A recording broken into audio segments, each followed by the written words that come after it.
आज मी तुमच्याबरोबर रेस्टॉरंट आणि धाब्यावर मिळणारी झणझणीत आणि चटपटीत अशी आचारी बटाट्याच्या भाजीची रेसिपी शेअर करणार आहे। आचारी मसाला बनवण्यासाठी आपल्याला इकडे जिरं घ्यायचं आहे, राई, बडीशोप, मिरी, मेथीदाणे हे सगळं आपल्याला मंद आचेवरती हलका सुवास येईपर्यंत भाजून घ्यायचं आहे। मसाल्यांचा छान असा सुवास यायला लागलेला आहे। आता हे आपल्याला काढून घ्यायचं आहे। मसाले पूर्णपणे थंड झाल्यावर हे मिक्सरच्या भांड्यात काढून घ्यायचे आहेत आणि यांना जाडसर वाटून घ्यायचं आहे। इथे आपला आचारी मसाला बनवून तयार झालेला आहे।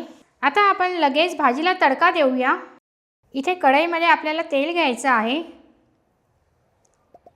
तेल गरम झालं की ह्याच्यामध्ये राई घालायची, जिरं, कलोंजी, हिंग,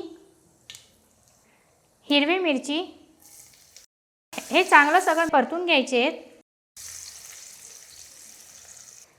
आता आचारी मसाला घालायचा आणि याला तेलामध्ये चांगलं मिक्स करून घ्यायचं।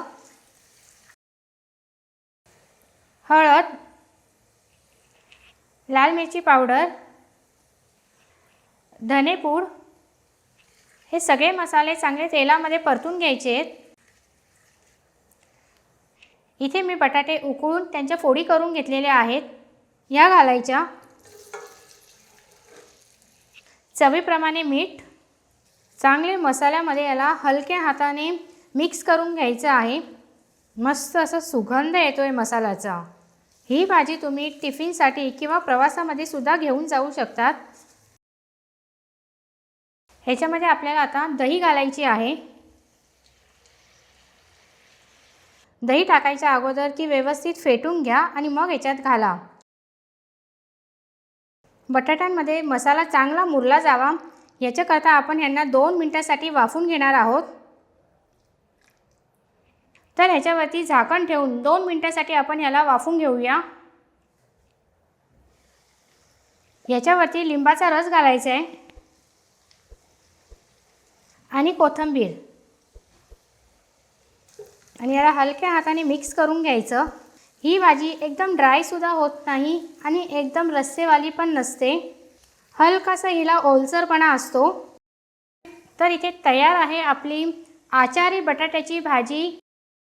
इथे झणझणीत आणि चटपटीत आचारी बटाट्याची भाजी बनवून तयार झालेली आहे।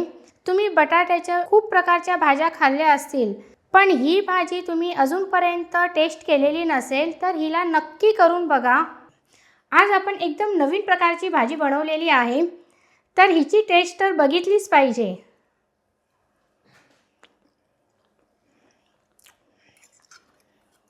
मसाल्याची चव आहे ना एकदम भन्नाट येते आणि टेस्ट एकदम लाजवाब आहे।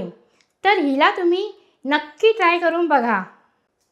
तर कशी वाटली आजची रेसिपी हे मला कमेंट करून कळवा। त्याचबरोबर लाईक आणि सबस्क्राईब करायला विसरू नका। तर पुन्हा भेटूया अशा सोप्या आणि नवनवीन रेसिपी सोबत। तोपर्यंत बाय बाय।